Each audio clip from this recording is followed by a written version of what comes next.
Praise the lord. అందరికీ వందనాలండి. మరి చాలా ప్రాముఖ్యమైన అంశాన్ని ధ్యానించడానికి మేము ముందరికి మరొకసారి లైవ్ లో నేను రావడం జరిగింది. ఈ రోజు కరెంట్ అఫైర్స్ గురించి మాట్లాడుకుంటే, ఇజ్రాయెల్ ఇరాన్ మీదకి దాడి చేయగా మరి ఇరాన్ లో ఉన్న చీఫ్ లీడర్ మరి అతను మరణించినట్లుగా మరి వార్తలు మనకు కనిపిస్తున్నాయి.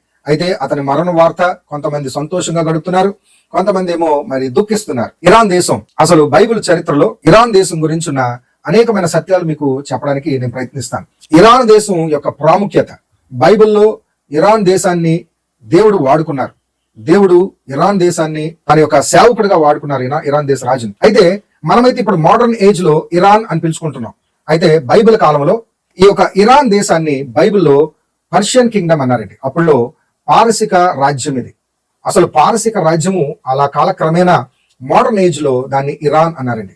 బైబిల్లో పారసిక రాజ్యానికి చాలా ప్రాముఖ్యత ఉంది. ఎందుకంటే ఇప్పుడు సోకాల్డ్ ఇజ్రాయెల్ ఏదైతే దాడి చేసిందో ఆ ఇజ్రాయేలీల్ని మరి బబులోను సామ్రాజ్యం నుంచి విడుదల చేసింది ఈ పారసిక రాజులే. అయితే అంత మాత్రానికి ఇప్పుడున్న ఇరాన్ లో ఉన్న ప్రభుత్వం మరి ఇజ్రాయేలీలకు సపోర్ట్ అని కాదు, కానీ ఇప్పుడున్న ప్రభుత్వం, జాగ్రత్త గమనించండి, ఈ పారసిక రాజ్యం కాలక్రమేణా ఇస్లాం దేశముగా మారిపోయింది. ఒకప్పుడు వీరి యొక్క నమ్మకం, లేకపోతే రిలీజన్ అనుకోవచ్చు, వీరి యొక్క ప్రాక్టీసెస్ ఏంటంటే జొరాస్ట్ర్ అనే మరి ఒక ప్రవక్త ద్వారా వచ్చిన ఆ రిలీజియన్ ని వారు పాటించేవారు.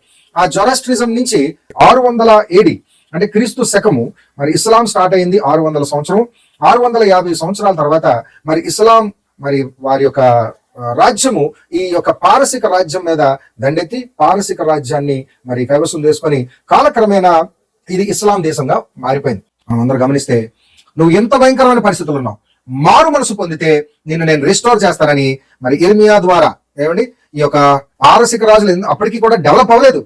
అప్పుడే వాళ్ళ ఫ్యూచర్ ఎండ్ గురించి ముందుగానే ఇర్మియా ప్రవక్త ద్వారా దేవుడు రాయించారు. 49వ అధ్యాయం స్టార్టింగ్ లో చదివాను కదా, 39వ వచనం, 49వ అధ్యాయం 39వ వచనం.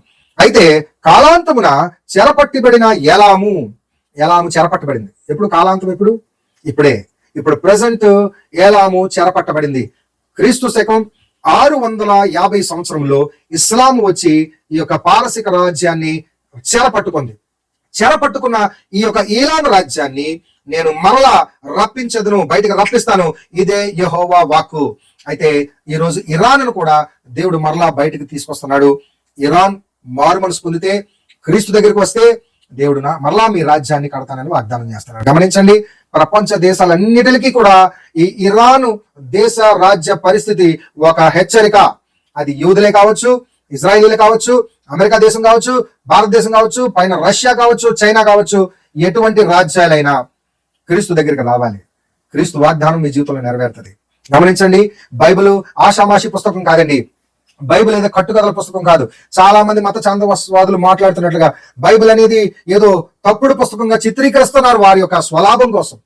బైబిల్ చరిత్ర చెప్తుంది, బైబిల్ ని పుట్టుక చెప్తుంది, బైబిల్ ని అంతం చెప్తుంది, బైబిల్ ప్రపంచ దేశాల యొక్క ఆరంభం అంతం చెప్తుంది. ఎందుకంటే ఇందులో ఉన్నవాడు ఆల్ఫా ఒమేగా, అంటే ఆరంభము అంతము ఆయనే. ఆయనకు ఆరంభం లేదు, ఆయనకు అంతం లేదు. నిన్న నేడు నిరంతరము ఏకరీతిగా ఉన్న దేవుడు మన ప్రభు అయిన యేసుక్రీస్తు, బైబిల్ దేవుడు. ఆయన చెప్తున్నాడు ప్రపంచ చరిత్ర. ఇదిగో తెలుసుకోండి, ఈరోజు మన జీవితంలో కూడా దేవుడు, మనం ఎంత భయంకరమైన పాపలు ఉన్నాయన ఆయన రిస్టోర్ చేస్తారు. పాపంలో ఉన్న వారిని త్రోసివేసే దేవుడు కాదు, లేకపోతే పాపులను పడేసే దేవుడు, శిక్షించే దేవుడు కాదండి. ఆయన ప్రేమించే దేవుడు, ఆయన రక్షించే దేవుడు. మరి ప్రపంచ దేశాలు భయంకరమైన పరిస్థితుల్లో ఉన్నాయి. ఎటు చూసినా యుద్ధ వాతావరణంలో, ఏ దేశం చూసినా బాంబు దాడులు జరుగుతున్నాయి, మారణహోమం జరుగుతుంది. దేశం మీదకి దేశము, రాజ్యం మీదకి రాజ్యము, పొలిటికల్ వార్, మరి జియో పొలిటిక్స్ అంతా మరి వేడికి చాలా రక్తవర్ణముగా మారిపోయిన పరిస్థితుల్లో ఒక మంచి మరి మాటను మనం ధ్యానించడానికి ఇది అనుకూలమైన సమయం. గమనించండి, ఇప్పుడు ఇరాన్ మీదకి దాడులు జరుగుతున్నాయి, ఇరాన్ ఇజ్రాయెల్ మీదకి దాడి జరుగుతుంది, మధ్యలో అమెరికా సపోర్ట్ జరుగుతుంది, భారతదేశం కూడా మరి అలయన్స్ గా ఉంటుంది. ఈ విధంగా రకరకాల దేశాలు మరి జియో పొలిటిక్స్ పరిస్థితులన్నీ మనం చూస్తున్నాం. వీటి మధ్య మరి సామాన్య మానవులు, సామాన్య ప్రజలు మరి ఎంతో నలిగిపోతున్నారు. ప్రాణ నష్టం జరుగుతుంది. పసిపిల్లలు, వృద్ధులు, స్త్రీలు, మరి అభాగ్యులు ఎంతో మంది చనిపోతున్నారు. ఈ పరిస్థితుల్లో మనం అందరూ ప్రార్థన చేయవలసిన సమయం ఇది. అయితే ఈ పరిస్థితులు వచ్చినప్పుడు మనకందరికీ మరి దేశాల పరిస్థితి ఏంటి, ముగింపుకు వచ్చేస్తుందా, ప్రపంచం అంతమైపోతుందా, మరి దారుణ పరిస్థితులు వస్తున్నాయి కదా అనే భయాందోళనకు చెందుతున్న అందరికీ కూడా ఒక శుభవార్త. జాగ్రత్త గమనించండి, యేసు ప్రభు ఒక మాట చెప్పారు. మత్తయి సువార్త 24:6 ఆయన అన్న మాట ఏంటంటే, మీరు యుద్ధములు గూర్చిన వార్త అలాగనే యుద్ధములు గూర్చిన సమాచారం మీరు వింటారు, ఒకరికొకరు చంపుకుంటారు, అనేకమైన దారుణమైన పరిస్థితులు మీరు చూస్తారు, కానీ కలవరపడకండి. డోంట్ వరీ, మీరు కలవరపడనివ్వకండి మీ హృదయాల్ని. అంతము వెంటనే రాదు. The end is not yet. So దేవుని యొక్క ప్రణాళిక ఏంటంటే, ఈ యొక్క పరిస్థితులన్నీ వస్తున్నాయి అని మనము కలవరపడవలసిన పరిస్థితి లేదు. మనం ప్రభు మీద ఆధారపడితే తప్పకుండా అన్ని పరిస్థితులు ఆయన సమాధాన పరుస్తారు. అయితే ఈ రోజు మనము చరిత్రను ధ్యానించడానికి మరి నేను మీకు కొన్ని విషయాలు చెప్పడానికి ప్రయత్నిస్తున్నాను. ప్రభు మనకు సహాయం చేయాలి. దానికన్నా ముందుగా ప్రపంచంలో ఉన్న పరిస్థితులన్నిటి గురించి మనం ప్రార్థన చేయాలండి. ఎందుకంటే ఈ యొక్క పరిస్థితులు ఇలా ఉన్నాయి కదా, చాలా మనమైతే క్షేమంగా ఉన్నాం, మనమైతే గదుల్లో క్షేమంగా ఉన్నాం, కానీ ఎప్పుడు కూడా గల్ఫ్ కంట్రీస్ కానివ్వండి, ఇజ్రాయెల్ దేశం కానివ్వండి, ఆ మిడిల్ ఈస్టర్న్ కంట్రీస్ కానివ్వండి, కొన్ని ప్రాంతాలు ప్రతిరోజు భయంతో బ్రతుకుతున్నారు కామన్ పీపుల్. సో కాబట్టి వారందరూ కూడా మరి క్షేమంగా ఉండాలంటే మనం ప్రార్థన చేయాలి, దేవునికి ప్రార్థన చేయాలి. అయితే ఇవి జరగకుండా మానవ అంటే జరిగి తీరుతాయి అని యేసు ప్రభు చెప్పారు. రాజ్యం మీదకి రాజ్యము, మనుషుల మీదకి మనుషులు, దేశం మీదకి దేశము వస్తుందని చెప్పారు. సో మీరు కలవర పడకండి, మీ హృదయాలు ఎంత మాత్రం కలవర చెందనివ్వకండి. ప్రభు మీకు తోడుగా ఉన్నారు, అంతము వెంటనే రాదని చెప్తున్నారు. అయితే ఈ విధంగా చూస్తే ఇరాన్ లో చాలా భయంకరమైన పరిస్థితులు ఉన్నాయి. నెక్స్ట్ ఏంటి మరి? నెక్స్ట్ దేశాలు ఏ దేశం మీదకి దాడి చేయబోతున్నాయి? ఇజ్రాయెల్ దేని మీదకి దాడి చేయబోతుంది? లేకపోతే రష్యా ఏమైనా మరి ఇందులోకి మరి ఇన్వాల్వ్ అవ్వబోతుందా? ఇస్లాం కంట్రీస్ అన్ని కూడా ఏమైనా రియాక్ట్ అవ్వబోతున్నాయి? మరి అమెరికన్ మరి ఒక ఎట్లిస్ట్ లాగా మధ్యలో మరి పనిచేస్తున్నారు ట్రంప్. ఈ యొక్క వాతావరణ పరిస్థితుల్లో మరి మన బాధ్యత ఏంటంటే, క్రైస్తవులుగా, ప్రభు నమ్ముకున్న వారిగా మనము మిడిల్ ఈస్టర్న్ కంట్రీస్ గురించి, గల్ఫ్ కంట్రీస్ గురించి, ఎక్కడైతే అభాగ్యులు మరి చనిపోతున్నారో వారందరి గురించి మనం ప్రార్థన చేయాలి.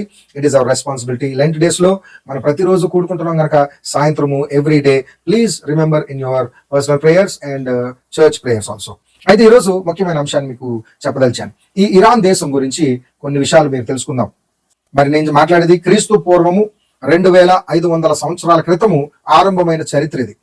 బీసీ. ఇక్కడ నేను మళ్ళీ మాట్లాడుతున్నప్పుడు బీసీ అని మాట్లాడతాను, ఏడి అని మాట్లాడతాను. సో బీసీ అన్నప్పుడు క్రీస్తు శకమునకు ముందు, అంటే క్రీస్తు కన్నా ముందున్న కాలానికి వెళ్ళిపోతున్నాం. ఏడి అంటే ఆఫ్టర్ డెత్, అంటే మరి క్రీస్తు వచ్చిన తర్వాత ఇప్పుడు మనకున్న ఈ కాలంలో మరి ఒక లెక్కలు మాట్లాడుకుందాం. అయితే క్రీస్తు పూర్వము 2000 సంవత్సరాల క్రితము మరి జరిగిన సందర్భాలు మనము ధ్యానిద్దాం. అప్పుడు బైబిల్లో ఈ ఇరాన్ చరిత్ర ఏంటి మనం గమనిస్తే, ఇప్పుడున్న కయోటిక్ పొజిషన్స్ లో మరి ఇస్లామిక్ మరి మొనార్కిజం, అక్కడ ఇస్లామిక్ కొన్ని టెర్రరిజం వల్ల, మరి జాగ్రత్త గమనించండి, టెర్రరిజం వేరు, ఇస్లాం ప్రాక్టీసెస్ వేరు. టెర్రరిజం ఖచ్చితంగా మరి మానవునికి మరి అంతం తీసుకొస్తుంది. అది ప్రతి చోట ఉంది, ప్రతి రిలీజన్ ఉంది. అయితే అందుకే అక్కడ స్థానిక ప్రజలు, ఇరాన్ లో ఉన్నవారు వారిని వ్యతిరేకిస్తున్నారు. అయితే ఇప్పుడు మనం పూర్వ చరిత్ర మనం తెలుసుకుందాం. అయితే ఇప్పుడు ఇరాన్ పరిస్థితి ఏంటి, next what's going to happen? అయితే దేవుడు వారి గురించి వాగ్దానం చేసిన ఒక వాగ్దానం మీకు చదివి వినిపిస్తాను. అంటే నేను మాట్లాడుతుంది ఇరాన్ దేశం అని ఇప్పుడు పిలువబడుతున్న, ఆ కాలంలో పిలువబడిన పారసిక రాజ్యం గురించి దేవుడు చెప్పిన ఒక వర్తమానం, దేవుడు చెప్పిన ఒక ఎండ్ డేస్ ప్రాఫెసీ గురించి మనం చదువుదాం. ప్రవక్త అయిన ఇర్మియా గారు రచించిన మరి ఇర్మియా గ్రంథము 49వ అధ్యాయము 39వ వచనంలో ఈ విధంగా రాబడింది. అయితే కాలాంతమున చెరపట్టబడిన ఏలాము వారిని నేను మరలా రప్పించదను, ఇదే యెహోవా వాక్కు. ఏలాము అంటే ఎవరండి? ఇప్పుడు మరలా మనం చరిత్రకు వెళ్ళిపోదాం. ఈ పారసిక రాజ్యము ఏర్పడక మునుపు, దాని యొక్క పూర్వము రూట్స్ అంటే జీనియాలజీలోకి వెళ్తే, మనము అక్కడ నుంచి 500 సంవత్సరము బీసీ అన్నాను, 500 సంవత్సరం బీసీ నుంచి 2000 సంవత్సరాలకు వెనక్కి వెళ్తే నోవాహు గారి టైంకి వెళ్తాం. నోవాహు గారి టైంలో నోవాహు గారికి 3 కుమారులు. ఆ 3 కుమారుల పేరు షేము, హాము, యాఫేతు అనే 3 కుమారుల్లో ఈ యొక్క పారసిక రాజ్యం వచ్చింది 2 కుమారుల నుంచి అండి. మొదటిది షేమ్ అండి. షేము అనే కుమారుడికి పుట్టిన ఈలాము, అది ఆదికాండం 10వ అధ్యాయంలో మనకు కనిపిస్తుందండి. జీనియాలజీ ఆఫ్ నోవాహు గారికి పుట్టిన సంతతికి 3 కుమారుల నుంచి వచ్చిన సంతతి వారందరూ మరి షేము గారికి పుట్టిన ఈలాం గారు, ఆ ఈలాము నుంచి వచ్చిన సంతతే ఈ యొక్క పారసిక రాజ్యంలో సెటిల్ అయ్యారు వాళ్ళు. పారసిక రాజ్యం ఇప్పుడు ప్రస్తుతం ఇరాన్ లో నార్థరన్ మౌంటైన్స్ లో, అంటే ఉత్తర మరి శిఖరాల్లో మౌంటైన్ రీజన్ లో సెటిల్ అయిన వారు ఈ ఈలాం వంశస్థులండి. దాని తర్వాత యాఫేతు, ఇంకో కుమారుడు యాఫేత్. ఆ యాఫేతుకు పుట్టిన మరి ఒక కుమారుడు, ఆయన పేరు మడాయ్. ఏమండి? మదాయ్. ఈ మడాయ్ అండ్ ఈలాం వీరిద్దరూ కలిపి ఈ యొక్క పారసిక రాజ్యంలో స్థిరపడ్డారు. అయితే ఉత్తరాన ఈలాం వారు స్థిరపడ్డారు, దక్షిణాన గల్ఫ్ సముద్రం ఉంది కదండి, ద సీ ఆఫ్ గల్ఫ్, ఆ గల్ఫ్ తీరాన మరి స్థిరపడిన వారు ఈ మదాయ్. మనకి ఇది కాలక్రమైన తర్వాత మెడో పర్షియన్ కింగ్డమ్ గా రూపాంతరం చెందింది. అది కాలక్రమేణా ముందుకొస్తూ మాదయ పారసిక అంటారు తెలుగులో, మాదయ పారసిక రాజ్యంగా స్థిరపడింది. అయితే కొద్ది కాలం పోయిన తర్వాత మరొక రాజ్యము వెలిసింది మొత్తం ప్రపంచ దేశంలో. ఆ రాజ్యం పేరు బబులోను సామ్రాజ్యం. ఈ బబులోను సామ్రాజ్యానికి ఎంపరర్ గా ఉన్నాడు నెబుకద్నెజర్. ఇదంతా చరిత్ర అండి, బైబిల్ చరిత్ర చెప్తుంది. అయితే ఇందాక మనం చదివిన ఇర్మియా గ్రంథంలో ఉన్న ఆ ప్రవచనం, ఈలామును నేను మరలా మరి రెస్టోర్ చేస్తానని దేవుడు వాగ్దానం చేసిన మాట ఈ రోజు నేను మాట్లాడబోతున్నాను. జాగ్రత్తగా గమనించండి. ఇప్పుడు ఇరాన్ లో పరిస్థితులు ఏంటంటే, ఇరాన్ లో ఆల్రెడీ ఇస్లాం మరి చాలా సంవత్సరాల నుంచి, అంటే నేటికి ఇప్పుడు 2000 సంవత్సరాలు అయిపోయిందంటే 650 సంవత్సరాల నుంచి నేటికి ఆల్మోస్ట్ 1400-1500 సంవత్సరాలు వారి యొక్క భయంకరమైన ఏలుబడిలో ఉన్న ఇరాన్ ఇప్పుడు మళ్ళా దేవుడు ఈ ఇస్లామిక్ కష్టం నుంచి ఇరాన్ దేశాన్ని విడుదల చేస్తున్నారు. అయితే ఒకప్పుడు ఇరాన్ దేశాన్ని ఇజ్రాయేలీని విడుదల చేయడానికి వాడుకున్నాడు దేవుడు. ఎప్పుడంటే ఈ బబులోన్ సామ్రాజ్యాన్ని మరి గెలవడానికి దేవుడు పారసిక రాజ్యాన్ని రెచ్చగొట్టినట్టుగా మనకు లేఖనాల్లో ఉంటాయి. మరి మనం అందరూ ఇప్పుడు కొద్దిసేపు మీరు గమనిస్తే ఆ లేఖనాలన్నీ పరిశోధన చేద్దాం, ముందుకు వెళ్దాం. అయితే మొట్టమొదటిగా మరి ఈ యొక్క చరిత్రను వెనకెళ్దాం. బబులోను సామ్రాజ్యం మరి రాజు నెబుకద్నెజరు ఆయన ప్రపంచ దేశాన్ని జయించాడు, అన్ని రాజ్యాలు జయించాడు, ప్రతి చోట ఆయనే మరి సింహాసనంగా ఉన్నాడు. అయితే ఆ కాలంలో ఉన్న ప్రవక్త దానియేలు ప్రవక్త గారు ఒకరోజు ఆ నెబుకద్నెజర్ గారు ఒక కలగంటారు. మనకందరికీ తెలుసు దానియేలు గ్రంథంలో ఈ యొక్క లేఖనాలు ఉంటాయి. ఆ కళలో ఒక విగ్రహం ఉంటది. మరి ఆ విగ్రహానికి తల, మరి భుజములు, మరి తొడలు, అలాగే కాళ్ళు వరకు 4 లోహాలతో చేయబడిన ఒక విగ్రహం కనిపిస్తుంది.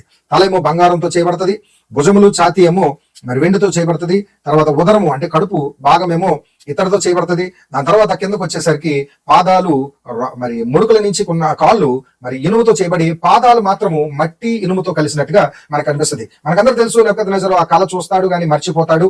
మరి దేవుడు ఆ టైంలో దానియేలు గారిని వాడుకొని ఆ కళ భావం ఏంటో ఆయనకు దర్శనంగా తలాంతిచ్చి ఆయనను నిలబెట్టుకొని ఆ యొక్క కళ భావం ఏంటో చెప్పాడు దానియేలు. అది మనకి దానియేలు గ్రంథం 2వ అధ్యాయంలో మనం చూస్తాం.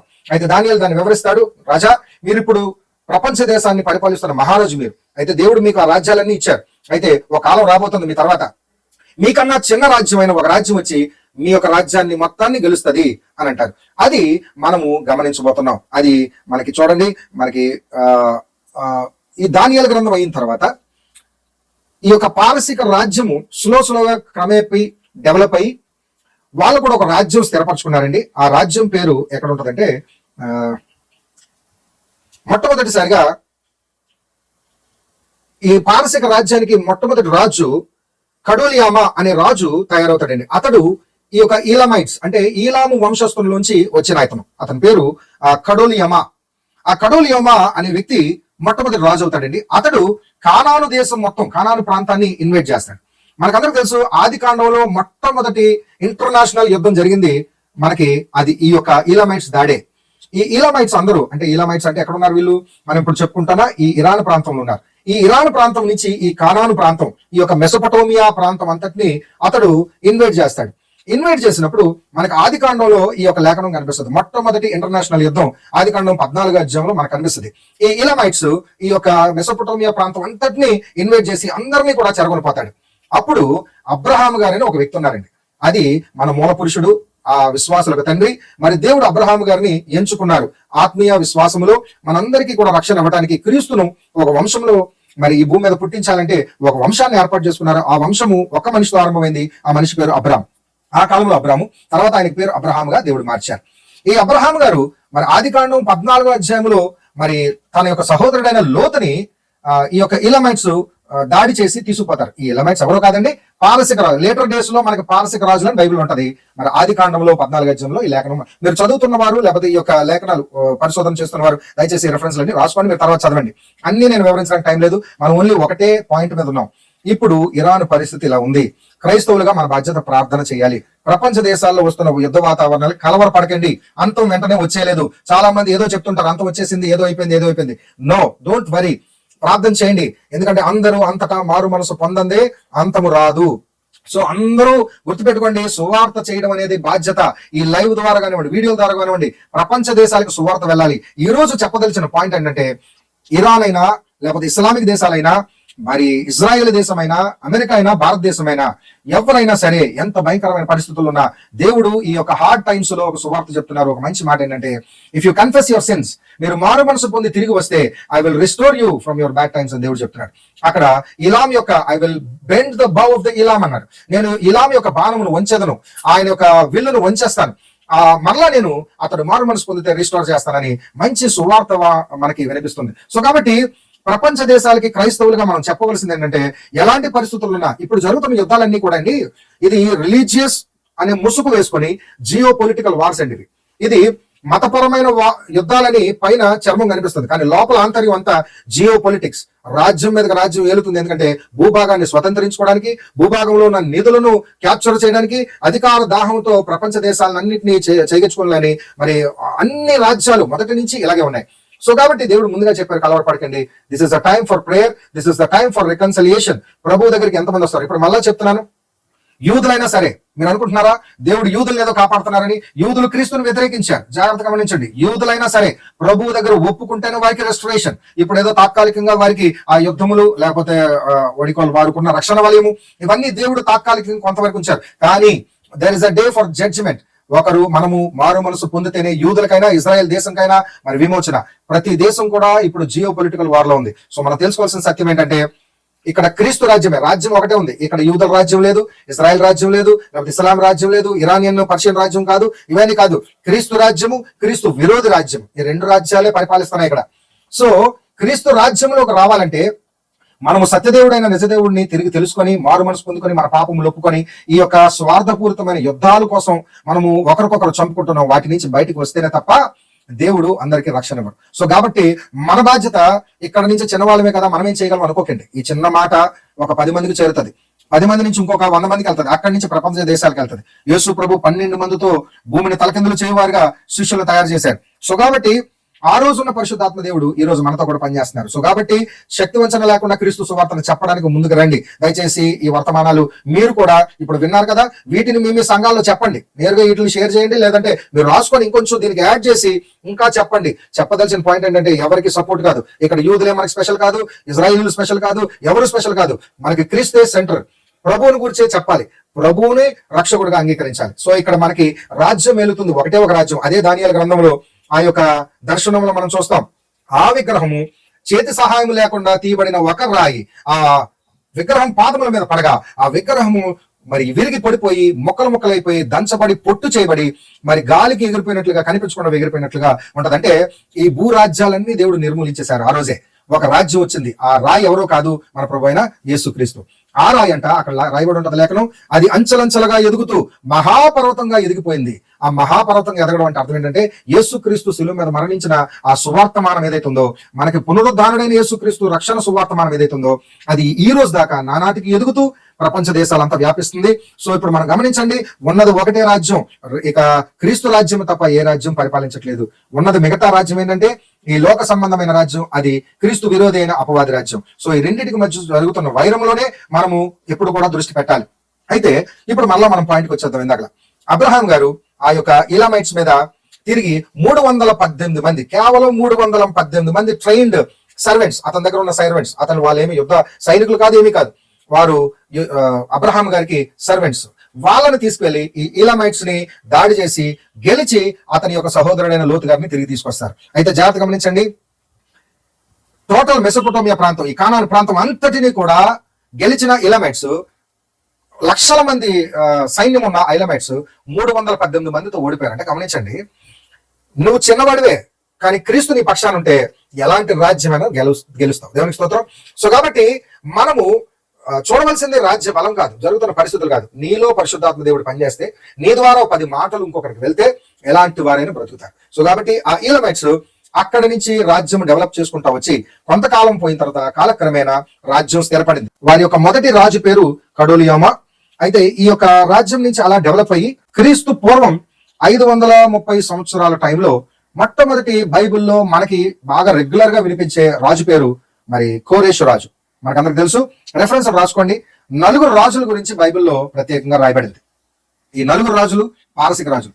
జాగ్రత్తగా గమనించండి, ఇజ్రాయేల్ దేశం చుట్టూ బైబిల్లో 10 రాజ్యాలు ఉన్నాయండి. 10 రాజ్యాలు. ఈ 10 రాజ్యాలు నిత్యము దాడి చేస్తుండేవి. ఈ 10 రాజ్యాల్లో ఒక రాజ్యం పారసిక రాజ్యం. ఎగ్జాంపుల్ గా సిరియా రాజ్యం, అషూరు రాజ్యం, బబులోను సామ్రాజ్యం, మరి ఇంకా చాలా రాజ్యాలు ఉన్నాయి. టోటల్ ఒక 10 కింగ్డమ్స్. ఫిలిస్తీన్లు ఇలాగ అందులో ఒక రాజ్యం మరి పారసిక రాజ్యం. ఈ పారసిక రాజ్యంలో మనకి విరువుగా బాగా ఎక్కువగా కనిపించే రాజు పేరు కోరేషు రాజు. ఈ కోరేషు రాజు గురించి ఎజ్రా గ్రంథంలో 1వ అధ్యాయము 1వ వచనంలోనే మనకు కనిపిస్తుంది. అలాగే నెక్స్ట్ వచ్చిన మరొక రాజు పేరు దర్యావేషు. ఆ దర్యావేషు రాజు పేరు ఎజ్రా గ్రంథము 6వ అధ్యాయము 1వ వచనంలో ఉంటది. తర్వాత వచ్చిన మరొక రాజు పేరు అహష్వరోషు. ఈ అహష్వరోషు అనే రాజు కూడా మనకు కనిపిస్తారు ఎస్తేర్ గ్రంథంలో 1వ అధ్యాయం 1వ వచనంలో ఉంటారు. తర్వాత ఇంకొక రాజు వచ్చారు. ఆ రాజు పేరు అర్థహసస్త అనే రాజు మనకి మరి ఎజ్రా గ్రంథము 7వ అధ్యాయం 1వ వచనంలో కనిపిస్తారు. ఇంకా మిగతా లేఖనాల్లో కూడా ఉంటారు, కానీ బేసిక్ గా కొన్ని రెఫరెన్స్లు మీకు చెప్తున్నాను. అయితే ఈ అర్థహసస్త అనే రాజే ఈ ఇజ్రాయేలీల్ని విడుదల చేయడానికి మరి ఆదేశం ఇచ్చి మరి సపోర్ట్ చేసిన మంచి రాజు. అయితే దేవుడి 4 రాజుల్ని వాడుకున్నారు. దేనికోసం? ఇజ్రాయేలీల కోసం. ఇజ్రాయేలీల్ని ఈ పారసిక రాజుల్ని వాడుకొని ఆ యొక్క బబులోను సామ్రాజ్యం నుంచి విడుదల చేశారు. దానియేలు గ్రంథంలో చూసిన బబులోను సామ్రాజ్యం నుంచి నెక్స్ట్ మీకన్నా చిన్న రాజ్యమైన ఒక రాజ్యం వచ్చి మీ రాజ్యాన్ని కొల్లగొడతదయ్యా అని దానియేలు చెప్పినట్లుగా నెబుకద్నెజరుకి ఆ యొక్క ప్రవచనం నెరవేర్పే మనకిప్పుడు ఈ యొక్క కోరేషు రాజుతో ఆరంభమవుతుంది. ఈ కోరేషు రాజు చాలా భీకరుడు, చాలా గొప్ప సైన్యంగా ఈ యొక్క రాజ్యం మాదయ పారసిక అంటే ఇందాక స్టార్టింగ్ లో చెప్పాను, ఈలమైట్స్ అండ్ మాడైస్ ఈ ఇద్దరు కలిపి అంటే పారసిక రాజ్యంగా ఏర్పడ్డారు. వారు ఉత్తరాన ఉండేవారు ఇలమైట్స్, దక్షిణాన గల్ఫ్ సీ దగ్గర ఉండేవారు మరి మడాయి వాళ్ళు. ఈ యొక్క మీడియానైట్స్ అంటారు వాళ్ళని. మరి ఈ ఇద్దరు కలిపి ఒక రాజ్యంగా వచ్చి మరి బబులోను సామ్రాజ్యం మీద దాడి చేశారు. మనం గమనిస్తే నెబుకద్నెజరు ఆయన కాలం అయిపోయింది, అతని మనవుడు పుడతాడు. ఆ మనవుడు ఏం చేస్తాడంటే నెబుకద్నెజరు ఇశ్రాయేలు దేశం మీద దాడి చేసినప్పుడు యెరూషలేము దేవాలయంలో పరిశుద్ధ దేవాలయంలో ఉన్న దేవుని యొక్క మందిరంలో ఉన్న ప్రతి ఉపకరణంలో దొంగిలించి తీసుకొని అతని రాజ్యంలో పెట్టుకున్నప్పుడు అతని రాజ్యంలో చాలా కాలం స్టోర్ రూమ్ లో ఉంటాయి. ఉన్నప్పుడు ఈ మనవుడు మరి నెబుకద్నెజరు యొక్క మనవుడు పుడతాడు. పుట్టినప్పుడు అతడు ఏం చేస్తాడంటే మరి ఆ యొక్క దేవుని ఉపకరణములు, దేవాలయపు ఉపకరణములు అతని యొక్క పార్టీలో అంటే అతడు డ్రింక్ పార్టీలో తను మద్యము సేవించుకోవడానికి దేవుని పాత్రలు వాడినప్పుడు దేవుని ఉగ్రత అతని మీదకు వచ్చి ఈ రాజ్యం వెంటనే కూలబోతుందని దేవుడు అతని గురించి మరి చెప్తాడు. అతని పేరు బెల్షజర్. అతడు వాడినప్పుడు అతడు కోరేషు రాజు అప్పుడు అతని మీదకి దాడి చేస్తాడు. దాడి చేసి మనకి అక్కడ లేఖనాల్లో ఉంటది చూడండి. దానియేలు గ్రంథము 5వ అధ్యాయం 26వ వచనం. టెకేల్ అనగా ఆయన నిన్ను త్రాసులో తోచగా నీవు తక్కువగా కనబడితివి. ఫెరేస్ అనగా నీ రాజ్యము నీ యొద్ద నుండి విభాగింపబడి మాదీయులకు పారసీయులకు, ఇందాక చెప్పాను కదా, మాదీయులకు పారసీయులకు అంటే పారసికులు ఎవరు? ఇలమైట్స్. మాదీయులు ఎవరు? దక్షిణాన ఉన్న మాదై కుటుంబస్తులు. అంటే వీళ్ళిద్దరు ఎక్కడి నుంచి వచ్చారు? నోవహుకు పుట్టిన 2 కుమారులు. ఏమండి? షేము, యాఫెతు. వాళ్ళిద్దరి నుంచి పుట్టిన ఈ యొక్క వంశావళి వచ్చిన ఈ యొక్క ప్రస్తుత కాలంలో పిలుస్తున్న ఇరాన్ వంశస్థులు. అయితే ఇప్పుడున్న ఇరాన్ లో ఉన్న ప్రభుత్వం ఇస్లామిక్ ప్రభుత్వం. అయితే ఏమో రేపొద్దున ఇస్లామిక్ ప్రభుత్వం పడిపోయి మరలా ఈ యొక్క పర్షియన్ కింగ్డమ్ రావచ్చు, ఇరాన్ కింగ్డమ్ రావచ్చు, వారు ఫాలో అవుతున్న జొరాస్ట్రిజం రావచ్చు. ఏ రిలీజ్ వచ్చినా ఏదొచ్చినా మరలా చెప్తున్నాను, ప్రభు పాదాల దగ్గరికి రావాలి, రక్షణ కొరకు ప్రభు దగ్గరికి రావాలి. అయితే అలా దానియేలు గారు మరి బెల్షజర్కు ఏం చెప్తారంటే మరి ఫెరేస్ అనగా నీ రాజ్యం నీ యొద్ద నుండి విభాగింపబడి మాదీయులకును పారసీయులకు ఇయ్యబడును. బెల్షజర్ ఆజ్ఞ ఇయ్యగా వారు దానియేలునకు ఉదారంగు వస్త్రములు తొడిగి ఉంచితిరి. అక్కడ ఆ వర్తమానం చెప్పగానే దానియేలుని బాగా గనపరుస్తాడు. కానీ అతను ఎంత కనపరిచినా దేవుడు తీర్పు అతని మీద జరిగింది. వెంటనే కోరేషు రాజు అతని మీదకు వచ్చి మరి దాడి చేయడం జరుగుతుంది.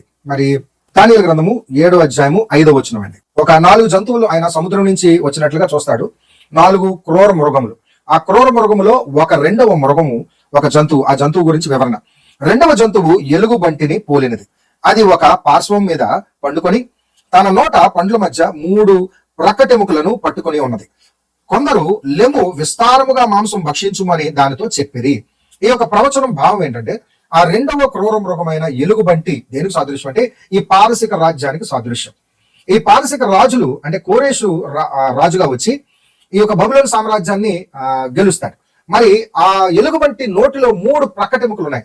3 ప్రక్కటెముకలు దేనికి సాదృశ్యం అంటే వారు గెలుచుకున్న మరి రాజ్యాలకు సాదృశ్యం. మొట్టమొదటి రాజ్యము లిడియా రాజ్యం.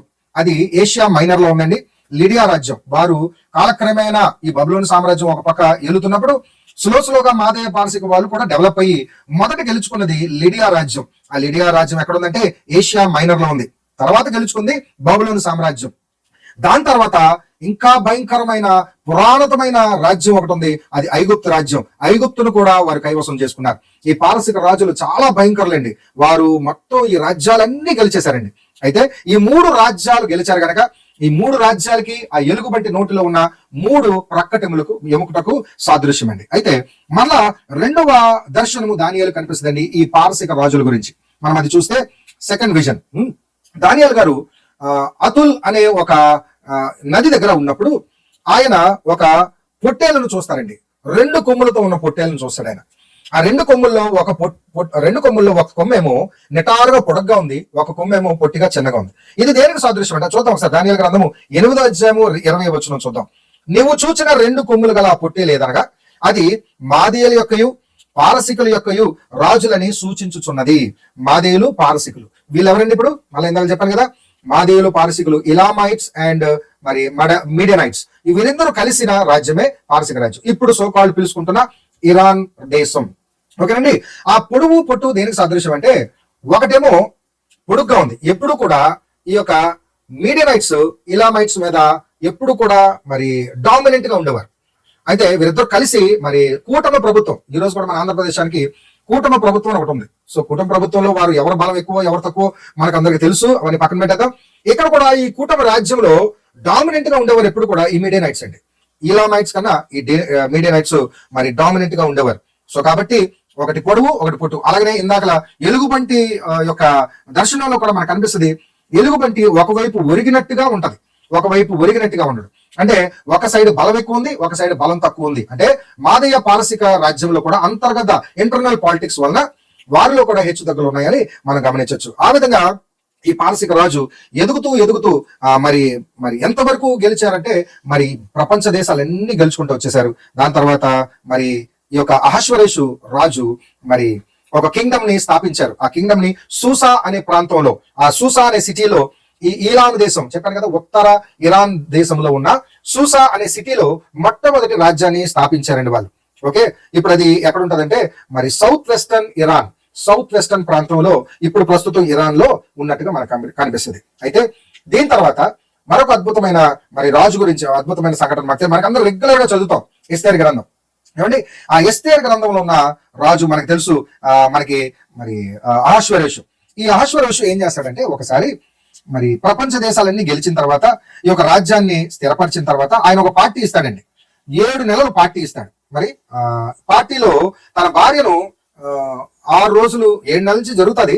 ఆఖరి 6 రోజులు పార్టీలో తన భార్యను వచ్చి, అమ్మ నువ్వు కూడా నిలబడాలి, ప్రపంచ దేశం నుంచి అందరూ వస్తున్నారు, ఏమండి వచ్చినప్పుడు నువ్వు కూడా నీ అందచందాలు మరి నువ్వు ఎంత గనురాలువో కనిపించాలి అన్నప్పుడు ఆవిడ నిరాకరించి తన రాజ్యం సైనికుల ఎదుట మరి సామ్రాజ్యం ఎదుట ఇతన్ని అవమానిస్తుంది, అహశ్వరేషు రాజుని. ఈ అహశ్వరేషు రాజు ఎవరండి? మళ్ళీ చెప్పాను, మాదయ్య పారసిక రాజు.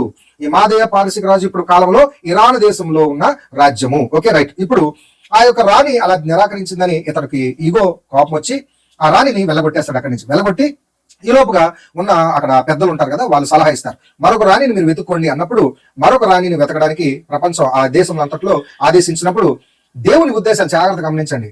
దేవుడు ఇజ్రాయేలీల్ని కాపాడడానికి ఒక స్త్రీని ఎన్నుకున్నారు.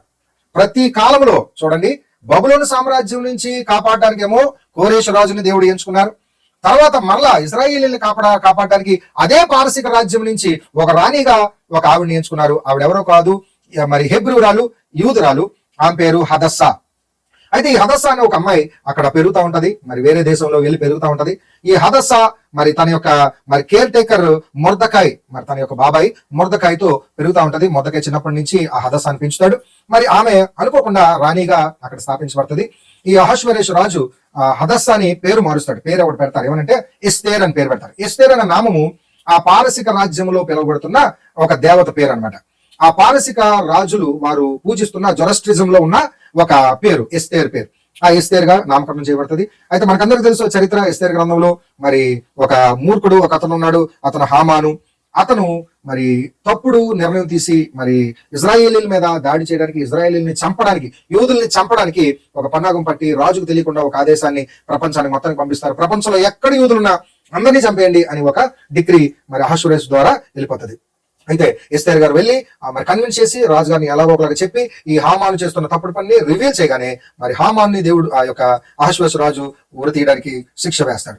ఈ విధంగా యూదులను మరొకసారి కాపాడడానికి అహష్వేరోషు రాజు పుట్టాడు. మరి అతని తర్వాత వచ్చిన రాజు పేరు మనకు అందరికి తెలుసు. ఆయన పేరు మరి అర్తహషస్త. చాలా కాలం తర్వాత వీరు 70 సంవత్సరాలు ఈ బబులోను సామ్రాజ్యంలో మరి బానిసలుగా ఉన్నప్పుడు, మరి చాలా కాలం ఉన్నప్పుడు ఈ అర్తహషస్త అనే రాజు ఎజ్రా గ్రంథము 7వ అధ్యాయంలో మనకు గమనిస్తే మరి నెహెమియా గారు బ్రతిమాలుతారు, అయ్యా మరి నేను నా యొక్క రాజ్యం వెళ్ళాలి, నా దేవుని యొక్క మందిరము మరి బబులోను రాజు విరగొట్టేశాడు, కాల్చేశాడు, మరి దేశమంతా మరి శవాల దెబ్బ అయిపోయింది, పెంటకుప్ప అయిపోయింది, మరి దాన్ని మరలా కట్టుకోవాలయ్యా, మమ్మల్ని పంపించండి అని రిక్వెస్ట్ చేసినప్పుడు దేవుడు అతని హృదయంలో దర్శించి మరి ఇగో ఈ అర్తహషస్థాన రాజు ఎవరండి, మళ్ళీ పారసిక రాజు, మాదేయ పారసిక రాజు, ఇప్పుడు సోకాళ్ళు పిలుస్తున్న ఇరాన్ దేశంలో ఉన్న రాజు, ఇతని ద్వారా ఆదేశాలు ఇచ్చి ఓన్లీ విడుదల చేయడమే కాదు, మీరందరూ వెళ్ళిపోండి, మీ రాజ్యం వెళ్ళిపోండి, ఇల్లు కట్టుకోండి, చక్కగా మీ దేవాలయం కట్టుకోండి అని చెప్పడమే కాదు, తన ధనాగారంలోంచి చాలా నిధులు, మరి చెక్కలేమి, ధనమేమి, బంగారమేమి, చాలా వనరులు ఫండింగ్ ఇచ్చి మరి పంపిస్తారు. ఆ విధంగా దేవుని మందిరాన్ని మరలా కట్టడానికి దేవుడు మరి ఒక వసతి మనకి ఇచ్చారు. ఇర్మియా గ్రంథము 25వ అధ్యాయము 11వ వచనం చూడండి. మరి అక్కడ రాసుకోండి ఆ రెఫరెన్స్లు, నేను చదివితే టైం అయిపోతుంది. ఈ రెఫరెన్స్లు అన్ని చెప్పేస్తాను. ఇర్మియా గ్రంథము 25వ అధ్యాయము 11వ వచనం 70 ఏళ్ల ఇశ్రాయేలు బానిసత్వం నుంచి రిడెంప్షన్ కోసం దేవుడు చెప్పిన ప్రవచనం. మరి ఇర్మియా గ్రంథము 25వ అధ్యాయము 11వ వచనం. అలాగనే మరి దేవుడు ఈ యొక్క పారసిక రాజుల గురించి మరి ముగ్గురు మరి ప్రవచనాలు చెప్పారండి. ముగ్గురు ప్రవక్తలు ఈ యొక్క రాజుల గురించి చెప్పారు. మొదటిది యెషయా ప్రవక్త, రెండోది ఇర్మియా ప్రవక్త, మూడోది దానియేలు ప్రవక్త. మరి ఈ ముగ్గురు ప్రవక్తలు మరి ప్రవచనాలు చెప్పినట్లుగా మనకు ఉంటుంది. మొట్టమొదటిగా రెఫరెన్స్ చెప్పేస్తాను. పారసిక రాజుల గురించి బైబిల్లో ఉన్న ప్రొఫెసీస్. పారసిక దేశమును దేవుడు సేవకులుగా వాడుకుంటున్నారు. ఇదిగోండి, ఒకప్పుడు ఐగుప్తులోకి మరి విడుదల చేయడానికి ఐగుప్తు ఫరోని దేవుడు సేవకులుగా వాడుకున్నాడు. తర్వాత మరి బబులోను సామ్రాజ్యం యొక్క అధినేత నెబుకద్నెజర్ను కూడా దేవుడు వాడుకున్నాడు.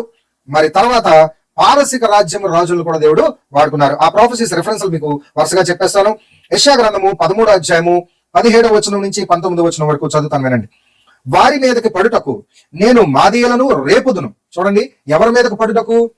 ఇజ్రాయేలీల్ని మరి చాలా ఉక్కుపాదంతో బానిసలుగా మరి ట్రీట్ చేస్తున్న బబులోను సామ్రాజ్యం మీదకి మాదీయులను రేపుదును. వీరు వెండిని లక్ష్యము చేయరు, సువర్ణము కూడా వారికి రమ్యము కాదు. వీళ్ళు ఎలాంటి వాళ్ళంటే, సపోజ్ బాబిలోనియన్ కింగ్డమ్ వచ్చి నెబుకద్నెజర్ అని అంటాడేమో, ఒకవేళ రాజా మనతో సామంత రాజులు అయిపోతాం, ఇదిగో నా రాజ్యంలో బంగారం తీసుకో, వెండి తీసుకో అని అన్నా సరే వెండికి లెక్క చేయడు, బంగారానికి లెక్క చేయడు. ఎవరా రాజు అంటే కోరేషు రాజు. అతని హృదయాన్ని కఠినపరిచాడంట దేవుడు. ఎలా కఠినపరిచాడంట? బబులోన్ని మరి పునాదుల నుంచి లేకుండా పిగిలించడానికి దేవుడు కోరేషు రాజును వాడుకున్నాడు. ఆయన ఎవరండి?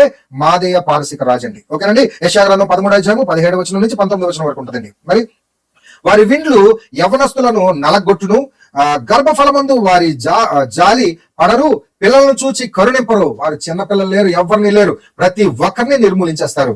అప్పుడు రాజ్యములకు భూషణము, కల్దీయులకు అతిశయాస్పదమును, మహా ఆత్మ అగును. మరి బబులోను దేవుడు పాడు చేసిన సొదొమ గొమొర్రాల వలె అగును. దేవుడు లోతు కాలంలో సొదొమ గొమొర్రాను ఎలాగైతే 2 పట్టణాలని పాడు చేశాడో, ఆ పట్టణాల వలె బబులోను దేశం అంతా పాడైపోతది అని ప్రవచనం యెషయా ప్రవక్త ద్వారా మరి పలికించారు. జాగ్రత్తగా గమనించండి. దాని తర్వాత మరి అదే యెషయా ప్రవక్త ఈ కోరేషు రాజు గురించి, కోరేషు రాజు అప్పటికి పుట్టలేదండి.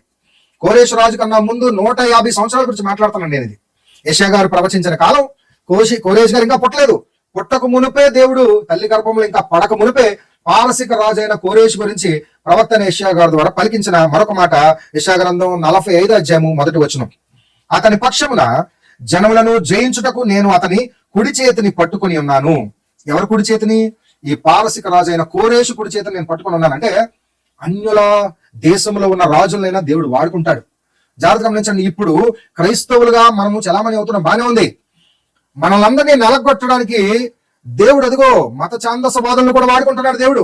ఎందుకంటే నిన్ను వేడెక్కించడానికి. ఎందుకంటే అన్ని బాగున్నాయి. ఇప్పుడు ప్రవచనాలు, ఇప్పుడు మీటింగ్లు, ఇప్పుడు బోధలు ఎలా ఉన్నాయండి, అన్ని ప్రాఫెసీస్ ఎలా ఉన్నాయండి. ఇప్పుడు అన్ని కూడా మరి ఆస్తులు వస్తాయని, బంగారం వస్తుందని, మీకు అంతా బాగుంటుందని యేసు ప్రభు చెప్పారు, ఎవడైనా నాకు శిష్యుడు అవ్వాలంటే తన సిలువనెత్తుకొని తనను తాను ఉపేక్షించుకోవాలి. మరి తల్లినైనను, తండ్రినైనను, ఆస్తులైనను, సంపదనైనను విడిచిపెట్టాలి, వదులుకోవాలనే పరిస్థితుల్లోకి దేవుడు మనల్ని తీసుకెళ్తానన్నాడు. ఏమన్నాడండి? కలవరపడకండి, నేను మీతో ఉన్నాను. లోకం మిమ్మల్ని ద్వేషిస్తుంది, లోకం మిమ్మల్ని హింసిస్తుంది, లోకం మిమ్మల్ని నానా రకాలుగా సభలకు అప్పగిస్తుంది. కానీ మీరు గంతులు వేయండి, సంబరించండి, సంతోషించండి, మీరు దుఃఖపడకండి, కలవరపడకండి దేవుడు వాగ్దానం చేస్తున్నాడు. కానీ ఇప్పుడు మన బోధలు ఎలా ఉన్నాయండి? మనము సుఖంగా ఉందాం, బాగుందాం. మరి దేవుడు ముందుగానే చెప్పారు యేసుప్రభు ఏమని, నోవహు కాలంలో ఎలాగైతే ఉందో తాగుటకు, తిరుటకు, ఆడుటకు లేచిరి అన్నట్టుగా ఈ రోజు ఎలా ఉందండి?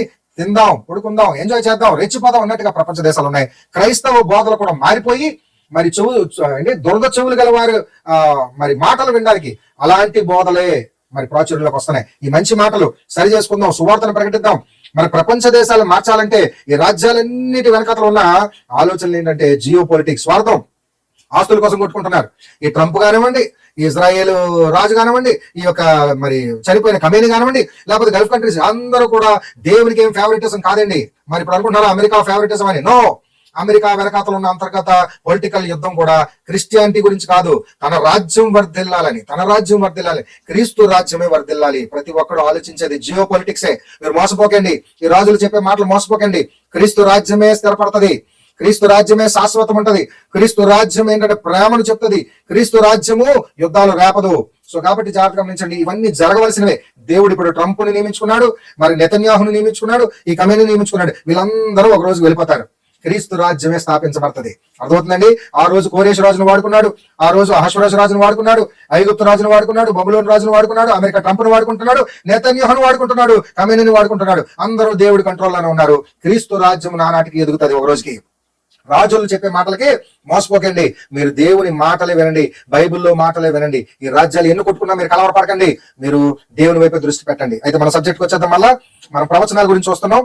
ఈ ప్రవచనం కోరేష్ గారు పుట్టక మునిపే 150 సంవత్సరాల క్రితం మరి ఇంకా కోరేష్ గారు పుట్టలే, ఆయన గురించి ప్రవచనం ఎంత గొప్పగా చెప్పారండి. చూడండి, అతనికి నేను కుడి చేతికి పట్టుకొని ఉన్నాను, నేను రాజుల నడికట్లను విప్పెదను, ద్వారములు అతని ఎదుట వేయబడకుండా ఉండును. ద్వారములు అంటే అర్థం ఏంటంటే బబులోను సామ్రాజ్యంలోకి ఎంటర్ అవ్వాలంటే ఆ రోజుల్లో అండి ఎన్నో గట్స్ ఉండాలండి, అంత ఈజీ కాదు. నెబుకద్నెజర్ని గెలవడం అంటే ఆషామాషి కాదు. కానీ దేవుడు ఏం చేశాడంటే నెబుకద్నెజర్ యొక్క రాజ్యం, మరి అతడి యొక్క మనవడైన బెల్షజర్ని ఈ యొక్క కోరేష్ గెలుస్తాడు. మరి ద్వారములు అతడి ఎదుట ఓపెన్ చేస్తున్నాను, ఎందుకంటే వారందరినీ బలహీనపరుస్తాను, కోరేష్ గెలిచేటట్టు చేస్తాను. కోరేష్ గెలిచిన తర్వాత నా యొక్క జనాభాని మరలా రిస్టోర్ చేస్తాను. ఇశ్రాయేలీని రిస్టోర్ చేయడానికి కోరేష్ రోజుని రాజును ఆ విధంగా వాడుకున్నాడు. ఏమంటా చూడండి, ద్వారములు అతని ఎదుట వేయబడకుండా తలుపులు తీసెదను అతను అని యెహోవా తాను అభిషేకించిన, చూడండి ఎంత అద్భుతమైన మాట, యెహోవా అభిషేకించిన కోరేషును గురించిన సెలవిచ్చుచున్నాడు. యెహోవా జీవము గల దేవుడు, ఉన్నవాడు, అనువాడు, సజీవుడైన దేవుడే కోరేషు రాజును అభిషేకించాడంట. For what? ఈ అనాయింటెడ్ ఫర్ ఎ పర్పస్. ఏంటా పర్పస్ అంటే ఈ రోజు కూడా ఈ రాజుల మాటలు వినకండి. ఈ రాజులు శాశ్వతం కాదు. బబులోను సామ్రాజ్యం అనే నెబుకద్నెజర్ను కూడా నా సేవకుడు అని పిలిచాడు ఆయన. మరి కోరేష్ రాజుని నేను అనాయింట్ చేశాడు అన్నాడు. ఈ రోజు కూడా ఇప్పుడు రాజులందరూ ఏ రాజ్యం కూడా నమ్మదగిన రాజ్యం కాదండి, దేవుడు ఏర్పాటు చేసిన వారే. వారి మాటలు ఈ రోజు ఉంటాయి, రేపొద్దున వారి మనసులో మదిస్తారు. నెబుకద్నెజర్ కూడా మనసులో మదించాడు. ఏమండి, ఐగుప్తు రాజు కూడా మనసులో మదించాడు. ఈ రోజున్న రాజ్యాలు కూడా మనసులో మదించి మరి రేపొద్దున వారి రాజ్యాలు స్థాపించుకుంటారు. మనం చూడవలసింది ఇజ్రాయేల్ దేశం వైపు చూడకండి, ఇజ్రాయేల్ గురించి ప్రార్థించండి. నెతన్యాహు మారుమనసు పొందుకోవాలా, ట్రంప్ కూడా మారుమనసు పొందుకోవాలా, ఎందుకంటే వీళ్ళందరూ క్రీస్తు దగ్గరికి రావాలి. ఇజ్రాయేల్ దేశం కూడా మారుమనసు పొందుకోవాలి. ఈ రోజు ఇజ్రాయేల్ కోసం ప్రార్థించండి. రోమా పత్రికలో పౌలు గారు చెప్తారు, ఏమని తెలుసా? ఏమనంటే మరి ఇశ్రాయేలీలు మొదలైతే మనము అడవి పువ్వుల నుంచి మనము అంటు కట్టబడ్డాం, అన్యులుగా ఉన్నాం. మరి మొదలనే వదిలేశాడు దేవుడు. మరి చిగురు ఏమాత్రం అండి, బ్రాంచెస్ ఏమాత్రం, మనల్ని కూడా పక్క దూసేస్తాడు దేవుని మాటలు వినకపోతే. సో మనం ఎప్పుడు కూడా మన రూట్ అంటే రూట్ ఎక్కడి నుంచి వచ్చింది?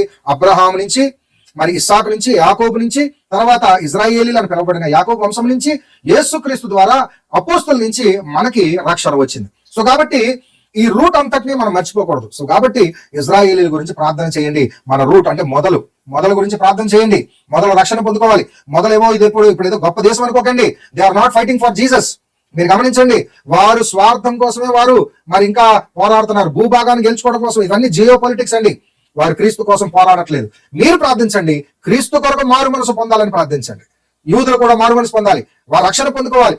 మన సహోదరులు మనకన్నా ముందున్న వారు, వారి యొక్క రక్తములో అబ్రహాము రక్తం ఉంది, వారి రక్తములో యేసుక్రీస్తు రక్తం ఉంది. సో కాబట్టి ఆ రక్తము మరి వృధాగా పడిపోకూడదు, వారు కూడా రక్షణ పొందుకోవాలని ప్రార్థన చేయండి. అయితే ఈ యొక్క కృపాయుగంలో నూతన నిబంధనలో అన్యుడు లేడు, గ్రీసు దేశస్థుడు లేడు, యూదుడు లేడు, ఇజ్రాయిల్ లేడు. ఇజ్రాయిల్ చూసి మనం ముడిచిపోవాల్సిన పని లేదు, మనమందరం ఒకటే. కానీ వారి గురించి మనం ప్రేమ కలిగి ప్రార్థన చేయాలి. సో ఈ రోజు నెతన్యాహు గురించి కూడా ప్రార్థన చేయండి, ఆయన కూడా మారు మనసు పొందుకోవాలి, క్రీస్తుని తెలుసుకోవాలి. సో మళ్ళీ మన సబ్జెక్ట్కి వచ్చేద్దాం.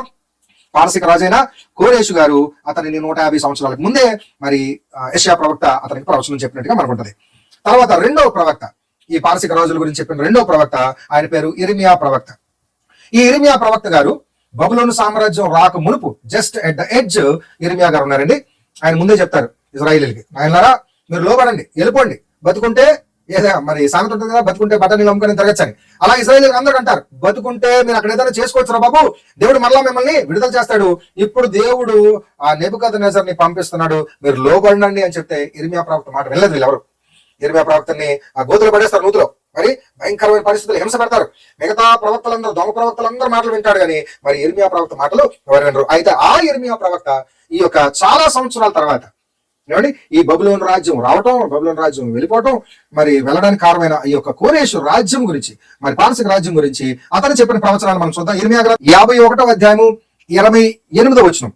అదే అధ్యాయంలో మరి 11 నుంచి 15 చదవండి, తర్వాత 28 కూడా మీరు చదువుకోండి. దాని తర్వాత అదే ఇర్మియా గ్రంథము 50వ అధ్యాయము 9వ వచనంలో కూడా ఈ పారసిక రాజుల గురించి మనకు ఉంటది. తర్వాత ఇర్మియా గ్రంథము 25వ అధ్యాయము 11వ వచనంలో కూడా మనకి ఈ యొక్క లేఖనం 11 నుంచి 14 వరకు అండి. ఇర్మియా గ్రంథము 25వ అధ్యాయము 11 నుంచి 14 వచనాలు మనకు కనిపిస్తుంది. దాని తర్వాత ఈ యొక్క ప్రవచనాలన్నీ కేమ్ ట్రూ ఎప్పుడు 800 BC. ఏమండి నేను చెప్పిన కోరేషు రాజు మొదలుకొని మరి ఈ ప్రవచనాలు మరి 300 సంవత్సరాల తర్వాత, అంటే క్రీస్తు పూర్వం 800 సంవత్సరాలలో మరి మాదేయ పారసిక వారందరూ కూడా యునైట్ అయ్యి మరి వాళ్ళు రావడం జరుగుతుంది. మరి మన అందరికీ తెలుసు ఫస్ట్ యునైటెడ్ క్యాపిటల్ మరి ఎక్ బటానా అనే ప్రాంతంలో క్యాపిటల్ పెట్టుకున్నారండి. అది ఇప్పుడు ప్రెసెంట్ ఇరాన్ లో ఉంది, ఇరాన్ లో ప్లేస్ ఉంది మాదేయ పారసిక రాజ్యం. అయితే మనకందరికి ఇంకోటి తెలుసండి, నినేవే పట్టణం తెలుసు కదండి. నినేవే పట్టణం మరి అషూరు రాజ్యం. అది ఈ అషూరు రాజ్యం ఎక్కడ ఉంటుందంటే మరి మన ఇజ్రాయేల్ దేశానికి ఉత్తరాన ఉంటుందండి. ఉత్తరాన అంటే మన సిరియా దేశము, దానిపైన అషూరు రాజు ఉంటాడండి. అషూరు రాజు, ఈ సిరియా రాజు, ఈ రెండు కూడా ఈ యొక్క కల్దీయుల రాజ్యం పక్కనే ఉంటారండి, పక్కన పైన మెసొపొటేమియా ప్రాంతంలో. ఈ అషూరు రాజ్యానికి క్యాపిటల్ గా ఉన్నది నినేవే పట్టణం. ఈ నినేవే పట్టణం, ఈ రాజ్యాన్ని కూడా ఈ పారసిక రాజులు గెలుస్తారండి.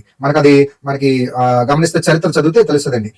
నెక్స్ట్ గ్రాండ్ సన్ ఎవరికి, ఈ కోరేషు నుంచి వచ్చిన ఈ యొక్క వంశావళిలో మరి సయగ్జరస్ అనే ఒక వ్యక్తి రాజుగా ఎదుగుతాడండి. అతడు నినేవే దేశాన్ని, నినేవే పట్టణాన్ని మొత్తాన్ని డెస్ట్రాయ్ చేసేస్తాడండి. అసీరియన్ రాజుని మొత్తం రాజ్యాన్ని మొత్తాన్ని కైవసం చేసుకుంటాడు. ఎందుకంటే ఒకప్పుడు ఈ అషూరు రాజులు చాలా they are very brutal. Israel దేశానికి భయంకరమైన విరోధులు ఎవరున్నంటే అషూరు రాజులే.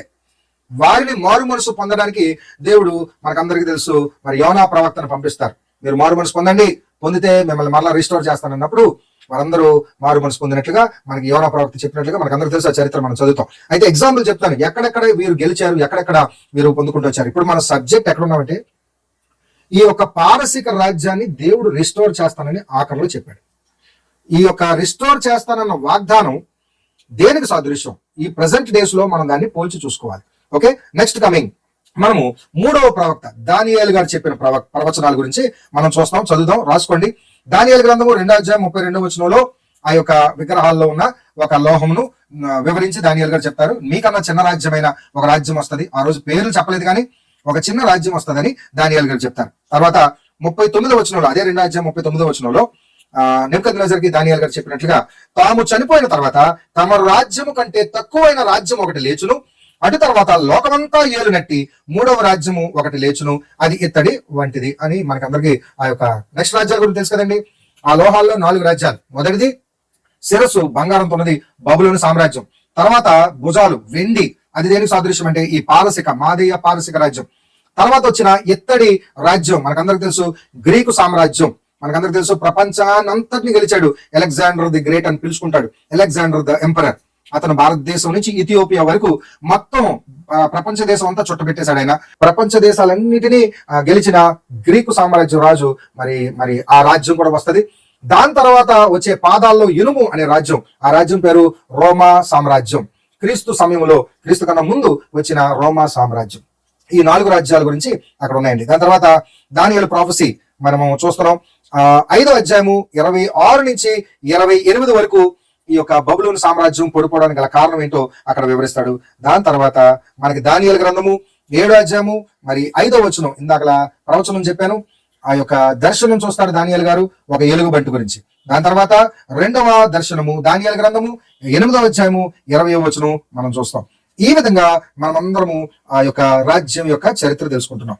అయితే లాస్ట్ లో మనకి అత్యంత ప్రాముఖ్యమైనది అంత్యకాలంలో జరగబోయే ఆ విషయం గురించి గోగు మాగోగు. ఏమండి, గోగు అనే రాజు అండి మాగోగు ప్రాంతము వాడతను. మాగోగు అనే ప్రాంతములో ఏలుబడి చేస్తున్న గోగు అనే రాజు.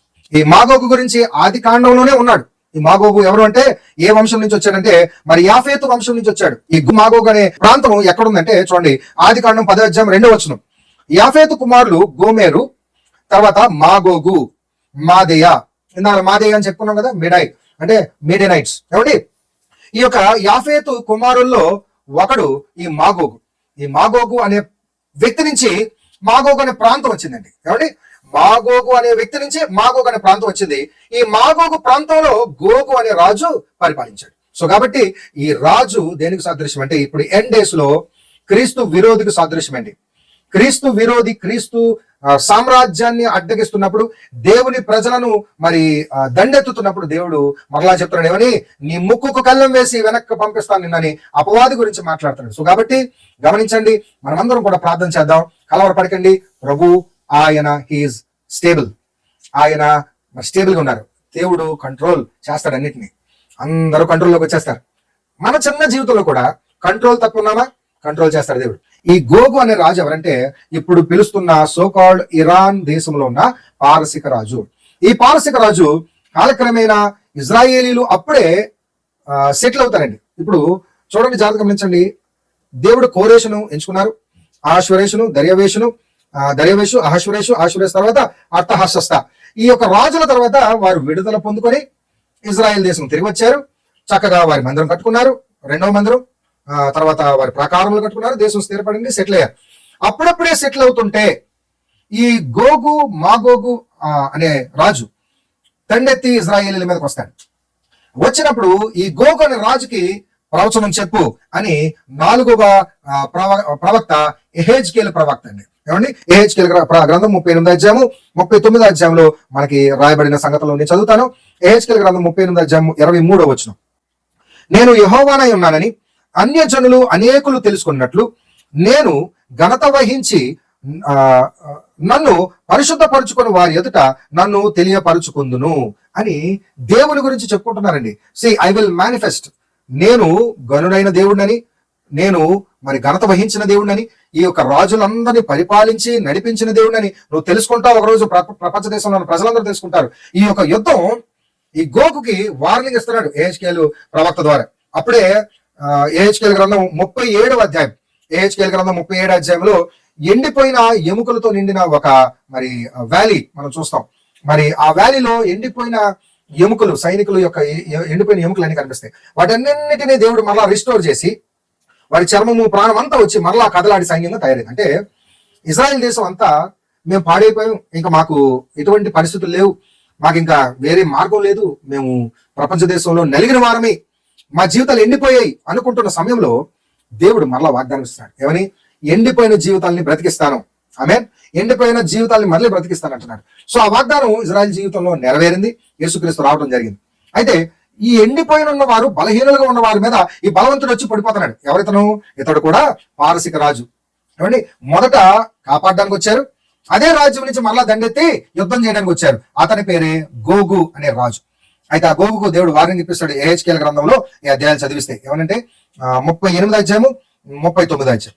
ఈ అధ్యాయాల్లో మరి నిన్ను మరలా ముక్కుకు కళ్ళెం వేసి నిన్ను మరలా వెనక్కి పంపిస్తాను, I will set you back again, నిన్ను నా యొక్క పిల్లల మీద దాడి చేస్తున్నావని దేవుడు గోగుకు వార్నింగ్ ఇచ్చినట్లుగా మనం గమనిస్తాం. అయితే దాని తర్వాత మనం అందరూ గమనిస్తే నువ్వు ఎంత భయంకరమైన పరిస్థితులు ఉన్నావు, మారు మనసు పొందితే నేను రిస్టోర్ చేస్తానని మరి ఇర్మియా ద్వారా ఏమండి ఈ యొక్క చూడండి, పారసిక రాజులు అప్పటికి పుట్టలే, పారసిక రాజులు అప్పటికి కూడా డెవలప్ అవ్వలేదు. అప్పుడే వాళ్ళ ఫ్యూచర్ ఎండ్ గురించి ముందుగానే ఇర్మియా ప్రవక్త ద్వారా దేవుడు రాయించారు. 49వ అధ్యాయము స్టార్టింగ్ లో చదివాను కదా, 39వ వచనం, 49వ అధ్యాయము 39వ వచనం. అయితే కాలాంతమున చెరపట్టిబడిన ఏలాము చెరపట్టబడింది. ఎప్పుడు కాలాంతం? ఇప్పుడు ప్రెసెంట్ ఏలాము చెరపట్టబడింది. క్రీస్తు శకం 650 సంవత్సరంలో ఇస్లాం వచ్చి ఈ యొక్క పారసిక రాజ్యాన్ని చెరపట్టుకున్న ఈ యొక్క ఈలాము రాజ్యాన్ని నేను మరలా రప్పించదును, బయటకు రప్పిస్తాను, ఇదే యెహోవా వాక్కు. అయితే ఈ రోజు ఇరాన్ కూడా దేవుడు మరలా బయటకు తీసుకొస్తున్నాడు. ఇరాన్ మారు మనసు పొందితే, క్రీస్తు దగ్గరికి వస్తే దేవుడు మరలా మీ రాజ్యాన్ని కడతానని వాగ్దానం చేస్తున్నాడు. గమనించండి, ప్రపంచ దేశాలన్నిటికీ కూడా ఈ ఇరాన్ దేశ రాజ్య పరిస్థితి ఒక హెచ్చరిక. అది యూదులే కావచ్చు, ఇజ్రాయిలీలే కావచ్చు, అమెరికా దేశం కావచ్చు, భారతదేశం కావచ్చు, పైన రష్యా కావచ్చు, చైనా కావచ్చు, ఎటువంటి రాజ్యాలైనా క్రీస్తు దగ్గరికి రావాలి. క్రీస్తు వాగ్దానం మీ జీవితంలో నెరవేరుతుంది. గమనించండి, బైబిల్ ఆషామాషి పుస్తకం కాదండి. బైబిల్ ఏదో కట్టుకథల పుస్తకం కాదు. చాలా మంది మత చాందవాదులు మాట్లాడుతున్నట్లుగా బైబిల్ అనేది ఏదో తప్పుడు పుస్తకంగా చిత్రీకరిస్తున్నారు వారి యొక్క స్వలాభం కోసం. బైబిల్ చరిత్ర చెప్తుంది, బైబిల్ ని పుట్టుక చెప్తుంది, బైబిల్ ని అంతం చెప్తుంది, బైబిల్ ప్రపంచ దేశాల యొక్క ఆరంభం అంతం చెప్తుంది. ఎందుకంటే ఇందులో ఉన్నవాడు ఆల్ఫా ఒమేగా, అంటే ఆరంభము అంతము ఆయనే. ఆయనకు ఆరంభం లేదు, ఆయనకు అంతం లేదు. నిన్న నేడు నిరంతరము ఏకరీతిగా ఉన్న దేవుడు మన ప్రభు అయిన యేసుక్రీస్తు, బైబిల్ దేవుడు. ఆయన చెప్తున్నాడు ప్రపంచ చరిత్ర. ఇదిగో తెలుసుకోండి, ఈ ప్రపంచ చరిత్ర ద్వారా మనకేంటి లాభం ఏంటంటే, ఈరోజు మన జీవితంలో కూడా దేవుడు ఆ పారసిక రాజుని ఎలాగైతే దేవుడు అభిషేకించి వాడుకున్నాడో, నిన్ను నన్ను కూడా ఆయన యొక్క మరి యొక్క ఆలోచనలకు అనుగుణంగా ఈ ప్రపంచ దేశంలో వాడుకుంటారు. ఆయన ఆజ్ఞలకు లోబడండి, ఆయన రక్షణ కొరకు మనము ప్రార్థించండి. ప్రభా, నా జీవితంలో నేను తెలియక అన్ని పాపాలు చేశాను, దుర్మార్గమైన పనులు చేశాను, వాటన్నిటి నుంచి నాకు విడుదల ఇవ్వండి అని నువ్వు గనక ప్రార్థిస్తే, ప్రభా నా పాపాలు క్షమించండి అని అడిగితే, నా జీవితాన్ని బాగు చేయండి అని అడిగితే, దేవుడు నిన్ను కూడా మిమ్మల్ని కూడా నన్ను కూడా మనందరినీ రెస్టోర్ చేస్తారండి. దేవుడు రెస్టోర్ చేసే దేవుడు. మనం ఎంత భయంకరమైన పాపాలు ఉన్నాయన్నా ఆయన రెస్టోర్ చేస్తారు. పాపంలో ఉన్న వారిని త్రోసివేసే దేవుడు కాదు, లేకపోతే పాపులను పడేసే దేవుడు, శిక్షించే దేవుడు కాదండి. ఆయన ప్రేమించే దేవుడు, ఆయన రక్షించే దేవుడు. మరి ఇంత భయంకరమైన మరి పాపం చేసిన గోగు అనే వ్యక్తిని కూడా, ఆ యొక్క ఈలాం వంశం నుంచి వచ్చిన గోగు అనే వ్యక్తిని కూడా ఇదిగో జాగ్రత్త గమనించండి. దేవుడు చెప్తున్నాడు కాలాంతమందు, అంటే ఇన్ ద ఎండ్ డేస్ ఈ ప్రవచనం నెరవేరుతుంది. In the end days Iran లో ఉన్న ఇస్లామిక్ మరి ప్రభుత్వాన్ని మరి కూల్చాడు దేవుడు. మరి ఇదిగో రేపొద్దున జొరాస్ట్రిజం లేకపోతే వారి యొక్క పారసిక రాజ్యం స్థిరపడచ్చు. ఏ రాజ్యం వచ్చినా ప్రభువుని అంగీకరించండి, మిమ్మల్ని దేవుడు విడుదల చేస్తాడు. క్రొత్త నిబంధనకు వచ్చేసరికి, క్రొత్త నిబంధన గ్రంథంలో కూడా ఈ పారసిక రాజ్యం నుంచి వచ్చిన వారు ఉన్నారండి. మనకందరూ తెలుసు, ప్రతి క్రిస్మస్ లో మనము 3 జ్ఞానులు అంటాం. కానీ 3 జ్ఞానులు కాదు, కొందరు జ్ఞానులు వచ్చారు. ఎక్కడి నుంచి వచ్చారు? తూర్పు దేశం నుంచి వచ్చారు. బైబిల్లో తూర్పు దేశం అంటేనే ఈస్ట్ అని ఎక్కడైనా ఉందంటే ఈ మెసొపొటేమియా నుంచి అవతల ఉన్న ఈస్ట్ నే ఈస్ట్ అంటారండి. అంటే ఇప్పుడు ప్రెసెంట్ ఇరాన్ నుంచి ఈ ప్రాంతం అంతా ఈస్ట్ అని పిలుస్తారండి. ఆ రోజుల్లో ఈ ఏషియా, భారతదేశం ఇవన్నీ కూడా మిళితమై ఉండేవి. ఈ మిళితమై ఉన్నప్పుడు ఇదంతా కూడా తూర్పు అనేవారు, ఇదంతా కూడా వెస్ట్ అనేవారు, పడమర అనేవారు. అయితే ఈస్ట్ రాజ్యం అంటే మొట్టమొదటి రాజ్యం ఈ పారసిక రాజ్యమే. ఈ రాజ్యం అప్పుడులో చాలా జ్ఞానులు, గనులు, చాలా మరి ఉన్నతమైన రాయల్ ఫ్యామిలీ. సో కాబట్టి ఆ రాయల్ ఫ్యామిలీ తప్ప వేరొక సామ్రాజ్యం ఆ రోజుల్లో ఎక్కడ అవతల లేదండి. ఏమండి, మైనర్ ఏషియాలో కూడా ఎక్కడ కూడా మరి రాయల్ ఫ్యామిలీస్ లేరు. సో మనకందరికి తెలుసు, 3 జ్ఞానులు అని పిలువబడుతున్న కొందరు జ్ఞానులు మరి ఏమండి గమనించండి, 3 కానుకలు తెచ్చారు. కొందరు జ్ఞానులు వచ్చారు. A band of wise men came. ఓకేనండి, ఈ జ్ఞానులు ఎక్కడి నుంచి వచ్చారంటే ఈ పారసిక రాజ్యం నుంచి వచ్చారండి. ఏమండి, ఎందుకు దీనికి ఆధారాలంటే ఈ పారసిక రాజ్యంలో వారు పాటిస్తున్న విధానాలే ఈ యొక్క మ్యాగీ అని పిలువబడుతున్న ఈ గనులు. వీళ్ళు ఎవరంటే శాస్త్రవేత్తలండి, గనులు, రాయల్ ఛాంబర్ నుంచి వచ్చిన వారు. వారు మరి జాగ్రత్త గమనిస్తే ఈ యొక్క మరి ఖగోళ శాస్త్రాన్ని, మరి అంతరిక్ష శాస్త్రాన్ని పరిశీలన చేయగలిగిన వారు. ఆ రోజు దానియేలు గారు 9వ అధ్యాయము 25వ వచనంలో యేసుక్రీస్తు గురించి అక్కడ రాజ్యంలో ఉన్నప్పుడే చెప్పారండి. నెబుకద్నెజరు ఉన్నప్పుడే 9వ అధ్యాయము 25వ వచనం చూడండి. యెరూషలేమును మరలా కట్టించు వచ్చనని ఆజ్ఞ బయలుదేరిన సమయము మొదలుకొని అభిషిక్తుడగు ఇక్కడ యేసుక్రీస్తు గురించి ప్రవచనం అండి. అభిషక్తుడగు అధిపతి వచ్చు వరకు 7 వారములు పట్టునని స్పష్టముగా గ్రహించుచున్నాము. 62వ వారములు తొందరగల సమయములందు పట్టణపు రాచవీధులను కందకములను మరలా కట్టబడును. ఏమండి, ఇక్కడ ఈ ప్రవచనం ఆల్రెడీ దానియేలు గారు అక్కడ ఉండగానే చెప్పారు. ఆ చెప్పినప్పుడు అక్కడ ఉన్న వైస్ మెన్ చాలా మంది రాసుకున్నారండి. ఈ రాసుకున్న ప్రవచనం ద్వారా క్రీస్తు ఏ కాలంలో పుడతాడో లెక్కతో సహా చెప్పాడండి ఆయన. చూసారు అక్కడ ఏమండి, ఏంటంటే అభిషక్తుడగు అధిపతి వచ్చే వరకు 7 వారములు పట్టును. 7 వారములు అంటే 7 వీక్స్. ఆ రోజుల్లో 7 వీక్స్ ని ఒక కాలంగా చెప్పారు. ఈ రోజుల్లో మనకి నిండు 100 ఏళ్ళు బ్రతుకమ్మ అంటారు. 100 ఏళ్లతో ఆగిపోమనా కాదు, అంటే సంపూర్ణ సంఖ్యకు సాదృశ్యం. మరి ప్రకటన గ్రంథంలో కూడా 1000 ఏళ్ల పరిపాలన అని ఉంటుంది. 1000 ఏళ్ల పరిపాలన అంటే 1000 ఏళ్ల తర్వాత ఇంకా పరిపాలన లేదని కాదు. 1000 అంటే చూడండి, మనకి బైబిల్లో మరొక చోట ఉంటుంది, ప్రభు మందిరంలో ఒక్క దినము గడుపుట 1000 దినముల కంటే శ్రేష్టం అని ఉంటుంది. 1000 దినములు దేనికి సాదృశ్యం అంటే సంపూర్ణ సంఖ్యకు సాదృశ్యం, సుదీర్ఘమైన సంఖ్యకు సాదృశ్యం. సో ప్రకటన గ్రంథంలో ఉన్న 1000 ఏళ్ళు అంటే అర్థం ఏంటంటే అది ఎవర్ లాస్టింగ్ ఫిగర్. అది ఆ విధంగానే 7 అనేది సంపూర్ణ ఒక కాలం. ఏమంటే అర్థమవుతుందండి, 7 అనేది ఒక కాలం. ఆ కాలాన్ని సూచిస్తూ ఆ రోజుల్లో పారసిక రాజ్యంలో ఉన్న వారు కూడా రాసుకున్నారు. దాని ప్రకారంగా లెక్కలు కట్టి ఇదిగో పలానా నక్షత్రం రాబోతుందని గమనించి ఆ నక్షత్రం ద్వారా మరి యేసు ప్రభువును ఆరాధించడానికి ఈ పారసిక రాజులే వచ్చారు.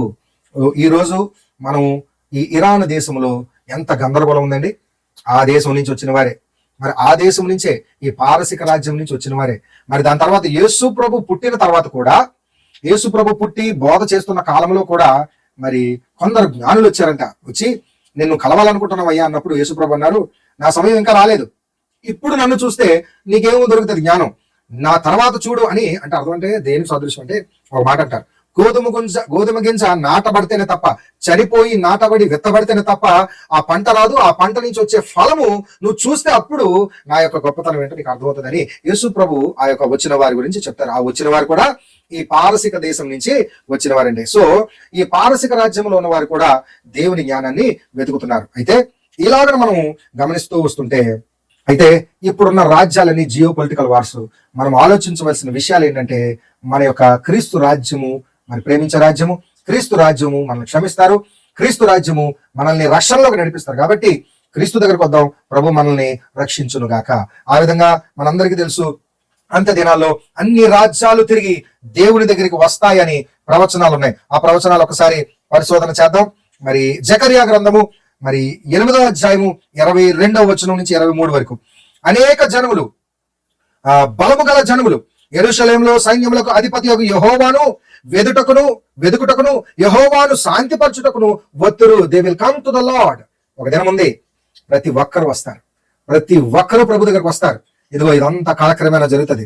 ఈ మధ్యలో రాజ్యం మీదకి రాజ్యము, యుద్ధాలు, భయంకరమైన పరిస్థితులు వస్తాయి. కలవరపడకండి, అందరూ వంగిపోతారు.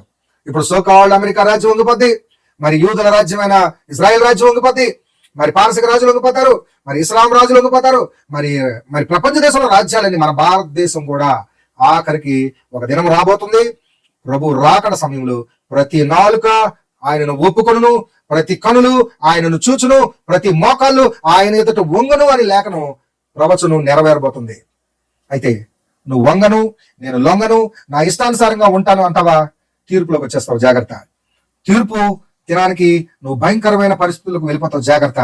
ఇదిగో సమయం ఉండగానే, దీపం ఉండగానే ఇల్లు చక్కబెట్టుకో, ప్రాణం ఉండగానే ప్రభుని నమ్ముకో, నీకు ఊపిరి ఉండగానే రక్షణ వార్తను విను, నీ హృదయంలో ప్రభు దగ్గరికి రా. ఏ రాజ్యమైన ప్రభు దగ్గరికి రావాల్సిందే.